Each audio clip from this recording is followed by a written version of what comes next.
ആർത്തുലച്ചു പെയ്യുന്ന മഴ കേരളക്കരയെ ആകെ ഞെട്ടിച്ചിരിക്കുകയാണ്. 3 ജില്ലകളിൽ പ്രകൃതി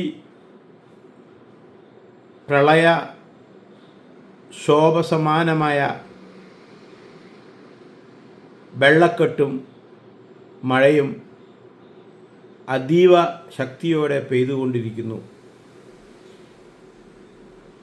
ഉരുൾപൊട്ടി പല പ്രദേശങ്ങളിലും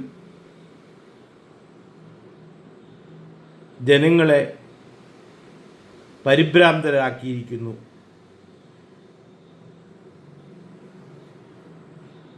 ഇന്നു മുതൽ ഈ മഴമേഘങ്ങൾ വടക്കൻ കേരളത്തിലേക്ക് നീങ്ങുന്നതായിട്ടും കാലാവസ്ഥാ നിരീക്ഷണ കേന്ദ്രം പറയുന്നുണ്ട്.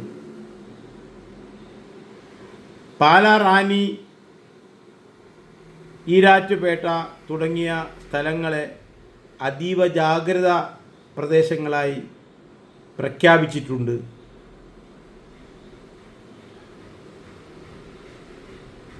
ഇടുക്കിയിലെ അടൂർമല, കൊലഹാല കുന്ന്, കോട്ടയത്തെ പയ്യാനിക്കോട്, പത്തനംതിട്ടയിലെ കാക്കാത്തോട്,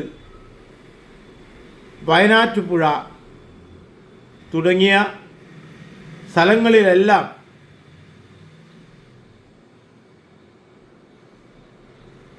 അതിശക്തമായ മഴ പെയ്തുകൊണ്ടിരിക്കുകയാണ്.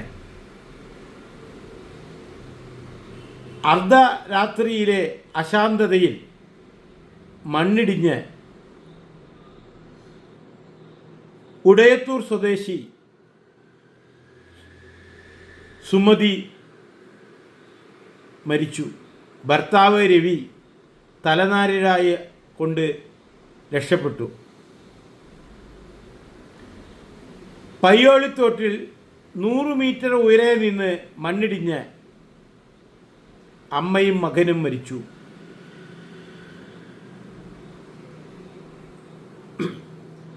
മക്കരപ്പാട്ടിൽ റജി ജോസഫ്, ഭാര്യ റജി ഷാ എന്നിവരുടെ മൃതദേഹം മണ്ണ് മാന്തിയാണ് പുറത്തെടുത്തത്.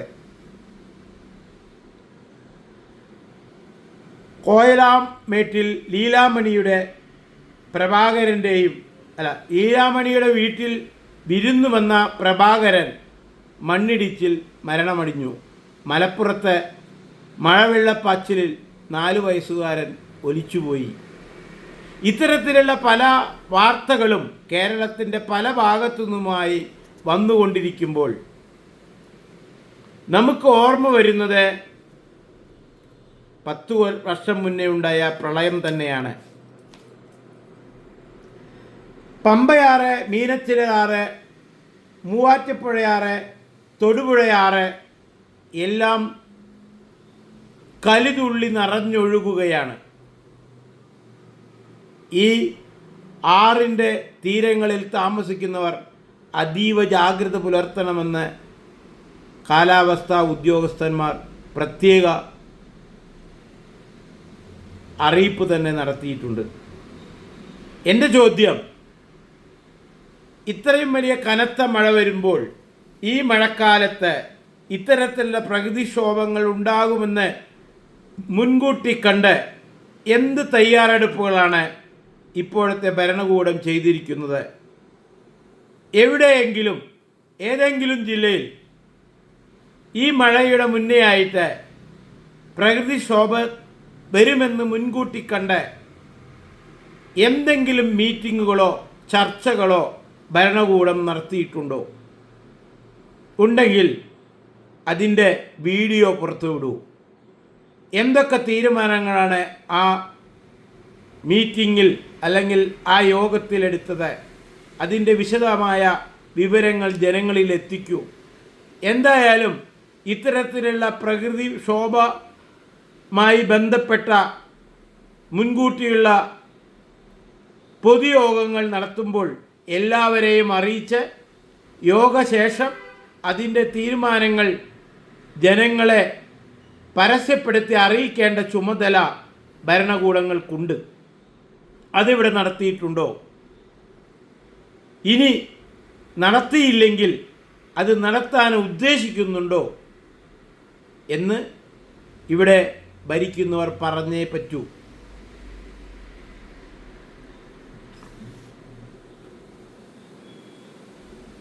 പമ്പ, റാന്നി, പൂഞ്ഞാർ, ഈരാറ്റുപേട്ട ഈ തുടങ്ങിയ സ്ഥലങ്ങളിലെ ജനങ്ങളോട് പ്രത്യേക മുന്നറിയിപ്പ് കാലാവസ്ഥാ നിരീക്ഷണ കേന്ദ്രം ഇപ്പോൾ അറിയിച്ചിട്ടുണ്ട്. എന്നിരുന്നാലും ഇന്ന് കാലത്ത് മുതൽ ഇവിടുത്തെ എല്ലാ ചാനലുകളിലും കാണിച്ചു കൊണ്ടിരിക്കുന്നത് ഓരോ ടൗണുകളിലെ ജലം നിറഞ്ഞ റോഡുകളും കാനകളുമൊക്കെയാണ് കാണിക്കുന്നത്. അല്ലാതെ ശരിയായ പുഴകളിലെ ചാലക്കുടി പുഴ, അങ്ങനെ പലതരം പുഴകളുണ്ട് ഇവിടെ. ഈ പുഴകളിലെ വെള്ളം നിറഞ്ഞ് ഒഴുകുന്നത് ഒരു ചാനലും ഇതുവരെ കാണിച്ചിട്ടില്ല. ഇവിടെ ഈ നിറഞ്ഞൊഴുകുന്ന പുഴയിൽ കൂടി കുത്തി ഒഴിക്കുന്ന ജലപ്രവാഹം കാണിച്ച് ജനങ്ങളെ പേടിപ്പിച്ചില്ലെങ്കിലും ആ വാർത്ത ജനങ്ങളിലേക്ക് അറിയിക്കേണ്ട ചുമതല ഇവിടുത്തെ മാധ്യമ പ്രവർത്തകർക്കുണ്ട്. കാരണം ഭരിക്കുന്നവൻ ഉറങ്ങിക്കെടുക്കുമ്പോൾ ഇത്തരത്തിലുള്ള വാർത്താമാധ്യമങ്ങൾ അത് സത്യസന്ധതയോടുകൂടി ജനങ്ങളെ അറിയിക്കുമ്പോൾ ഇപ്പോൾ ഈ ഒറ്റ ദിവസം കൊണ്ട് 6 പേരാണ് മരിച്ചത്. ഒരു നീറ്റ് പരീക്ഷയിൽ 9 പേര് ആത്മഹത്യ ചെയ്തതിന് ഇവിടെ എന്തൊക്കെ കോലാഹലങ്ങളാണ് ജന്തർ മന്ദിറിലും ഡൽഹിയിലും കാട്ടിക്കൂട്ടിയത് ഇവിടുത്തെ രാഷ്ട്രീയ കക്ഷികൾ. അത് ആരാണ് മരിച്ചത്? മാനസികമായിട്ട് ഉറപ്പില്ലാത്തവരാണ് ആത്മഹത്യ ചെയ്യുന്നത്. ഇവിടെ എങ്ങനെയാണോ നിരപരാധികൾ ഉറങ്ങിക്കെടുക്കുമ്പോൾ അല്ലെങ്കിൽ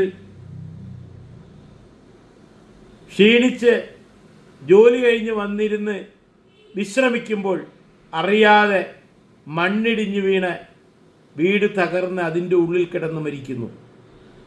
6 പേര് ആൾറെഡി മരിച്ചു കഴിഞ്ഞു ഇതുവരെയുള്ള റിപ്പോർട്ട് പ്രകാരം. ഇനി നാളെ ആകുമ്പോൾ കൂടുതൽ എത്ര പേര് മരിച്ചു എന്നറിയാം. അപ്പോൾ ഇവിടെ മണ്ണിടിച്ചിലുണ്ടാകും, പ്രകൃതിക്ഷോഭമുണ്ടാകും, ഉരുൾപൊട്ടലുണ്ടാകും. ഇപ്പോൾ വയനാട്ടിൽ കള്ളാടിയിൽ മണ്ണിടിഞ്ഞു. എത്ര പേര് കറക്റ്റായിട്ട് മരിച്ചു എന്ന് ഇപ്പോഴും സർക്കാർ പറഞ്ഞിട്ടില്ല. എന്തെങ്കിലും മുന്നറിയിപ്പ് അവിടെ ഉണ്ടായിട്ടുണ്ടോ? അവിടെ മണ്ണിടിയുമെന്ന് മുന്നേ കൂട്ടി തന്നെ അറിയാം ഇരുന്നു. എന്നിട്ട് പോലും എന്തെങ്കിലും തയ്യാറെടുപ്പുകൾ അവിടെ ഉണ്ടായോ?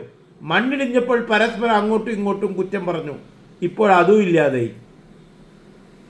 ഇത് തന്നെയല്ലേ ചൂരൽമലയിലും ഉണ്ടായത്? കസ്തൂരി രംഗൻ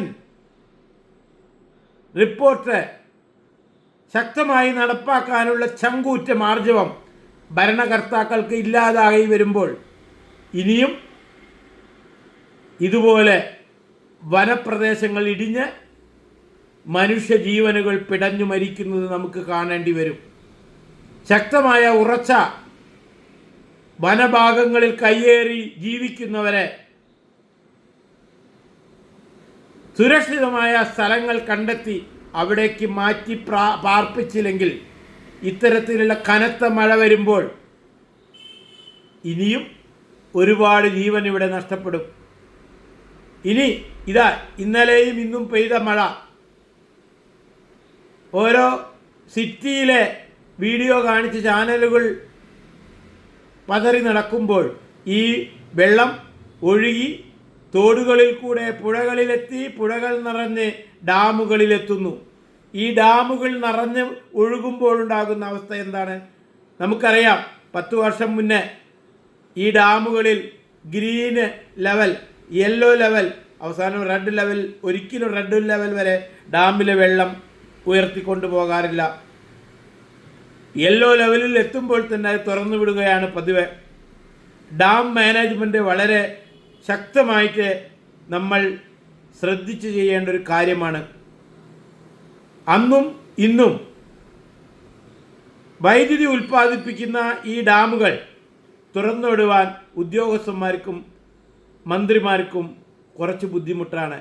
കാരണം ഇപ്പോൾ തന്നെ മഴക്കാലമായിട്ട് ഇവിടെ വൈദ്യുതി പവർ കട്ട് പല ദിവസങ്ങളിലും ഉണ്ടായിട്ടുണ്ട്. അതിനെ ചോദ്യം ചെയ്യപ്പെടുന്നുണ്ട്. അപ്പോൾ ഡാമിൽ വെള്ളം കുറവാണ്, വൈദ്യുതി ഉൽപ്പാദനം കുറവാണ്, അതാണ് കാരണമെന്നൊക്കെ മന്ത്രി പ്രസ്താവനകൾ കൂടെ അറിയിച്ചു. പണ്ട് കൂടംകുളത്ത് ആണവ നിലയം വന്നപ്പോൾ ആതിരപ്പള്ളിയിലും ഒരു ആണവ നിലയം ഇവിടെ വരേണ്ടതായിരുന്നു. കാരണം കേരളത്തിലെ വൈദ്യുതിയുടെ ഉപയോഗം അത്ര കണ്ട് കൂടിക്കൂടി വരികയാണ്. ഇവിടെയുള്ള ഡാമുകൾ ഫുള്ളായി കെട്ടി നിർത്തി വൈദ്യുതി ഉൽപ്പാദിപ്പിച്ചാൽ ഇവിടെ ആകെ കിട്ടാൻ പോകുന്നത് 800 മെഗാവാട്ട് വൈദ്യുതിയാണ്. ഒരു ദിവസം കേരളത്തിൽ പകൽ മാത്രം ഉപയോഗിക്കുന്നത് 16,000 മെഗാവാട്ടാണെന്നാണ് എൻ്റെ കണക്ക്. അപ്പോൾ ഈ ബാക്കി വരുന്ന വൈദ്യുതി വലിയ ഹ്യൂജ് വ്യത്യാസമാണ്. ഇത് മുഴുവൻ പുറത്തു നിന്ന് വാങ്ങണം, അതായത് കൂടംകുളത്ത് പോയി വാങ്ങണം. ആ കൂടംകുളത്ത് വന്ന ആണവ നിലയം അതേ സമയത്ത് കേരളത്തിനും കിട്ടിയതായിരുന്നു ആതിരപ്പള്ളിയിൽ ഒരു ആണവ നിലയം. അന്ന് ഇവിടുത്തെ രാഷ്ട്രീയക്കാർ അതിനെ ശക്തമായി എതിർത്ത് ഓടിച്ചു എന്ന് മാത്രമല്ല, കൂടംകുളത്തും പോയി അത് പൂട്ടിക്കാൻ നോക്കിയവരാണ് കേരളത്തിലെ രാഷ്ട്രീയ നേതാക്കൾ. ഇന്ന് വൈദ്യുതി കിട്ടാൻ വൈദ്യുതി വാങ്ങുന്നത് കൂടംകുളത്തു നിന്ന്, അതും പറഞ്ഞ മുഴുവൻ ക്വാണ്ടിറ്റിയും അവർക്ക് തരാൻ പോലും കഴിയുന്നില്ല, പലർക്കും കൊടുക്കുന്ന അവസ്ഥ. അങ്ങനെ വരുമ്പോൾ ഇവിടെ പവർ കട്ട് തന്നെ. അപ്പോൾ ഈ പവർ കട്ട് എങ്ങനെയെങ്കിലും കുറച്ച് അഡ്ജസ്റ്റ് ചെയ്യണമെങ്കിൽ ഡാമുകൾ ഫുള്ളായി വെള്ളം നിർത്തണം. അത് സൂക്ഷിച്ച് ചെയ്തില്ലെങ്കിൽ ഡാം കവിഞ്ഞൊഴുകും. അവസാനം പേടിച്ച് ജനങ്ങൾ കിടന്നുറങ്ങുമ്പോൾ കഴിഞ്ഞ പ്രാവശ്യമാര് രാത്രി 12 മണിക്കൊക്കെ തുറന്നു വിട്ടാൽ കിടന്നുറങ്ങുന്നവന് എണീറ്റോടാൻ പോലും സമയം കൊടുക്കാതെയാണ് കഴിഞ്ഞ പ്രാവശ്യം ഡാമുകൾ തുറന്നു വിട്ടത്. 800 പേരാ മുങ്ങി മരിച്ചത്. ഇപ്പോഴും അതിന് കണക്കില്ല. അവരുടെ പ്രേതങ്ങളിങ്ങനെ നമ്മുടെ മുകളിൽ റൗണ്ട് ചെയ്ത് നടക്കുന്നുണ്ട്. ഓർത്തുകൊള്ളുക രാഷ്ട്രീയ നേതാക്കളെ, പ്രളയം, മഴക്കാലം, അതിശക്തമായ മഴ വരുന്നു. അതിനെന്തു തയ്യാറെടുപ്പാണ് ഭരണ സംവിധാനം ഇവിടെ ഉണ്ടാക്കിയത്? ഈ ദിവസങ്ങളിൽ ഓരോ ജില്ലയിലും ജില്ലാ കളക്ടർമാരോട് ഇതിനുമായി ബന്ധപ്പെട്ട് എന്തെങ്കിലും മീറ്റിങ്ങുകൾ വിളിച്ചിട്ടുണ്ടോ? പൊതുപ്രവർത്തകർ അതിൽ പങ്കെടുത്തിട്ടുണ്ടോ? എന്തു തീരുമാനമാണ് എടുത്തത്? ഇത് ജനങ്ങൾക്കറിയണം. എടുത്ത തീരുമാനം പബ്ലിക്കായിട്ട് അത് പ്രസിദ്ധീകരിക്കണം. ചെയ്തിട്ടുണ്ടോ? ഇപ്പോൾ മഴ വന്നപ്പോൾ ഒരു ദിവസം കൊണ്ട് 6 പേര് മരിച്ചു കഴിഞ്ഞു, മണ്ണിടിഞ്ഞും വീട് വീണിട്ടും ഒക്കെ ആയിട്ട്. ഇനി എത്ര പേർ മരിക്കും എന്ന് വരും ദിവസങ്ങളിൽ നമുക്ക് കണക്കാക്കാം. എന്തായാലും ജന്തർ മന്ദറിൽ സമരം ചെയ്യാൻ പോയവർ ഒറ്റ ദിവസം കൊണ്ട് അവിടെ എത്തി. കേരളത്തിൽ നിന്ന് പോലും മുഖ്യമന്ത്രി അടക്കം അവിടെ പറന്നെത്തിയിട്ടുണ്ടായിരുന്നു. ആ ജാഗ്രത ഇവിടെ കാണിക്കാൻ വിനീതമായി അപേക്ഷിക്കുന്നു. എന്തായാലും മഴ പ്രകൃതി തരുന്ന വരദാനമാണ്. അത് നല്ല രീതിയിൽ ഉപയോഗിക്കാൻ ഇവിടുത്തെ ജനങ്ങൾക്ക് കഴിയട്ടെ. ഈശ്വരൻ അതിനുള്ള സാഹചര്യം ഉണ്ടാക്കട്ടെ.